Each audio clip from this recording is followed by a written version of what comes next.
What's going on, everyone? Do you remember when the Lakers and the Utah Jazz were talking about a potential trade that would say Bojan Bogdanovic, Mike Conley, and then a Malik Beasley or Jordan Clarkson to the Lakers in exchange for Russell Westbrook? And the Utah Jazz wanted both first. Lakers didn't want to give up both first. They wanted Vanderbilt. The Jazz didn't want Vanderbilt. And then ultimately, the Utah Jazz trade Bojan Bogdanovic to the Detroit Pistons, basically ending that potential trade, right? And many people, myself included, were like, okay, good. I'm glad they didn't do that trade. One, doesn't make us a contender. Doesn't make us that much better. I do think we wouldn't be 0-3 with these guys, but I don't think it made us a bona fide contender, right?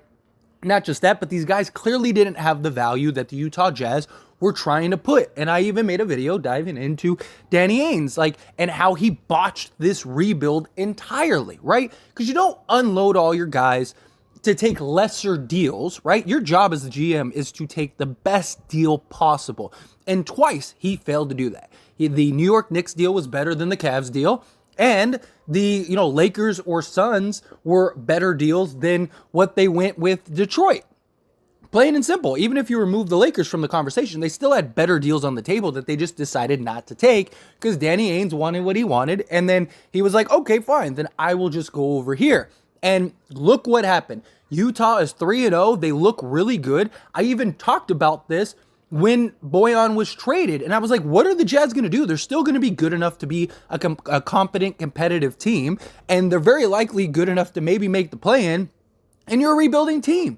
You got all these solid vets, all these young players, all that stuff. And I made the video and I talked about it and I said he absolutely botched it. And, of course, the Jazz people were like, oh, that's not you're just mad because whatever. Well, guess what?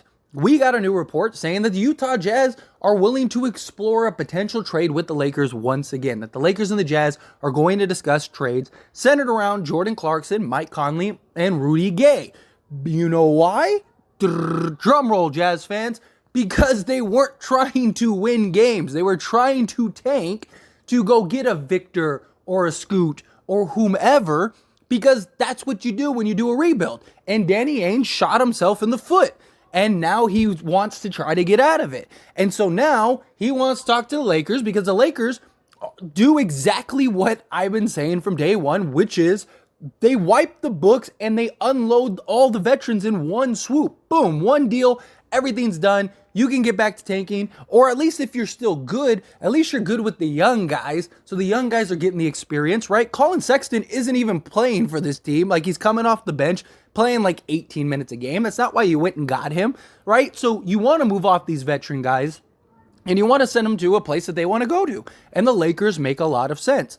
But here's the thing. Now, I don't think the deal makes any sense for the Lakers. I don't. Unless you're getting these guys for essentially free. If it's just a straight up swap, maybe just to move off of Russ, get a guy like Mike Conley, who, is a 40% three-point shooter, solid veteran, two-way type point guard. Jordan Clarkson can be, that scoring punch off the bench. You get a guy like Rudy Gay, good size, that kind of thing. Rudy Gay, I think you can basically just let go next season. Mike Conley, he could be a little tough to move, but if you have your draft picks, I think you'd be able to move off of him easily just because, Mike Conley, he only has 14 million guaranteed or 14.5 million guaranteed next season. So you could trade him and unload him if you needed to clear up cap space. And Jordan Clarkson, I'm pretty sure if you just needed to give him away, teams would take him, right? Teams would like Jordan Clarkson. They just didn't want what the Utah Jazz were asking for, right? Teams like the Grizzlies even wanted Jordan Clarkson. They just didn't want to give up a first for Jordan Clarkson. And so I think if the Lakers were to do this deal, as long as there's no first round picks involved, then maybe. But again, I don't think this makes you better. I don't think we would have been that good with Bogdanovic. And now you don't have Bogdanovic. And now you're taking two guards. And yes, you're getting a center, or not a center, a small forward / power forward in Rudy Gay. But I don't think that they're going to help you that much.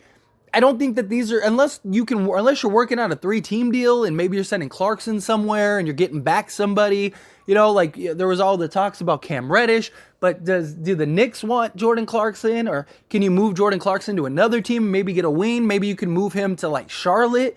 Can you move Jordan Clarkson to Charlotte and maybe get back, I don't know, Kelly Oubre or something? I don't know, maybe. I don't think that this is a move that moves the needle either way. I mean, Jordan Clarkson could opt out and become a free agent, but if he doesn't play very good, he's probably going to stay. And if he plays great, okay, then maybe he opts out and he leaves, and now you clear off the cap space. All you got to do is move off of Mike Conley. Sure, but how much better does this make the Lakers? I don't think it makes them that much better at all.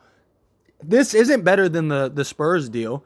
This isn't better than the Charlotte deal. And I think the Charlotte deal, you probably wouldn't have to give up any draft picks either. If anything, you can make an argument that Charlotte should be giving you a draft pick because you're taking on Terry Rozier and you're taking on Gordon Hayward. Terry Rozier's contract alone is $100 million. So you're taking on like $150 million or something like that over the next at least 2 years. I think if you're the Lakers, you do that, you get to keep your drafts. You get to keep your draft picks. At worst, maybe you can, poach a PJ Washington out of the deal. If not, then I think Kelly Oubre and Gordon Hayward, they fit. They solve basically all of our needs. Terry Rozier is your proven scorer.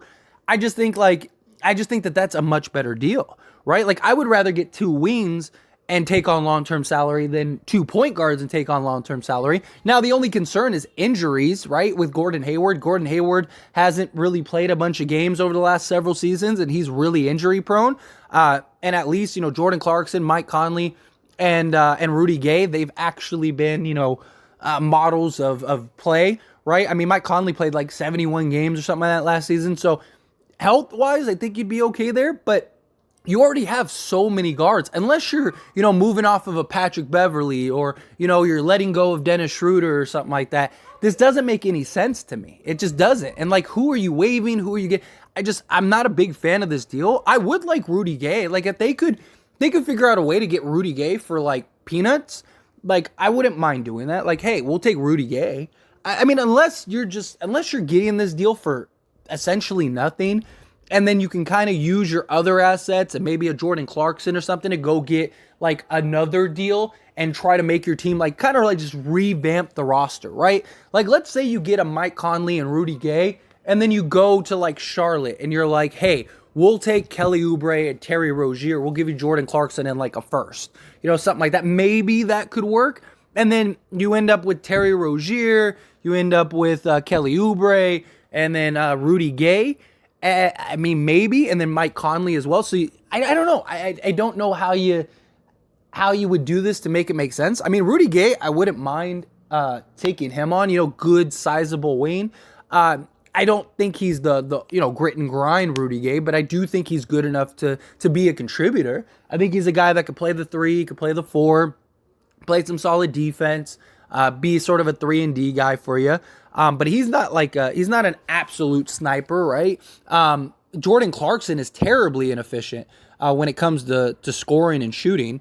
So I don't think he really helps you there. I just think however you slice it, I don't think that this would be the best deal possible for the Lakers. I don't even know why the Lakers want to explore this deal at all.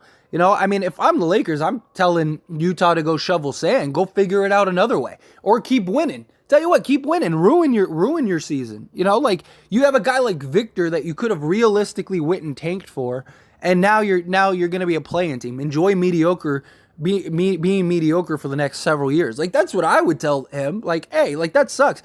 We gave you an opportunity. You thought this deal over here was better. Unless you're getting a Vanderbilt in the deal, or like if the Lakers could get like Vanderbilt, Beasley, and like Rudy Gay.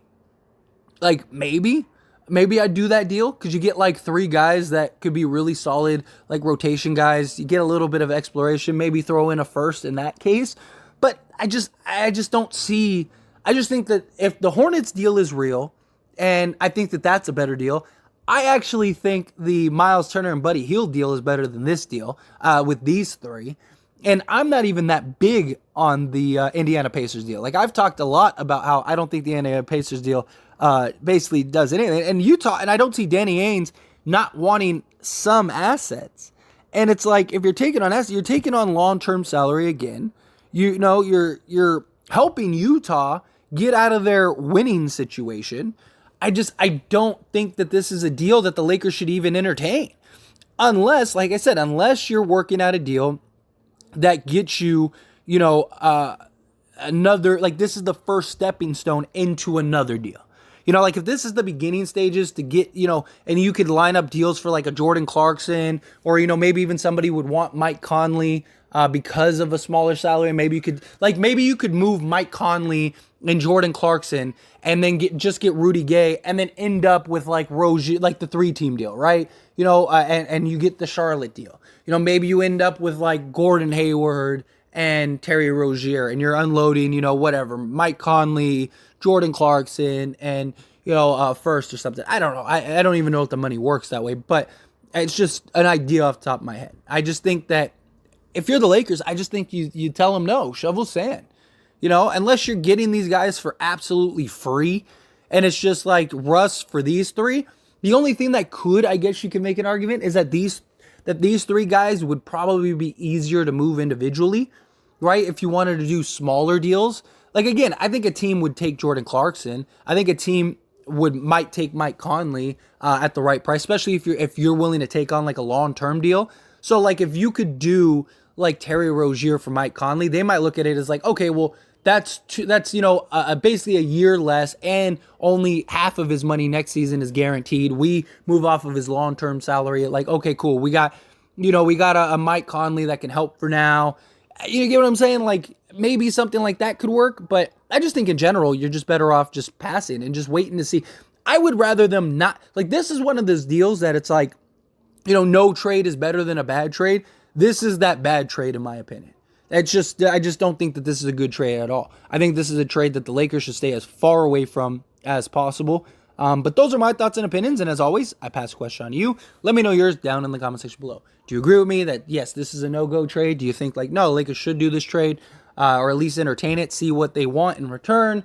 I just think Danny Ainge, based on what we saw in the last conversations, I don't think Danny Ainge is just going to give these guys away just to give these guys away, unless he really realized like, okay, I messed up. I gotta unload these guys, maybe. But even then, I don't see it. But again, love to hear your thoughts and opinions, good, bad, ugly, somewhere in between. Let me know down in the comment section below.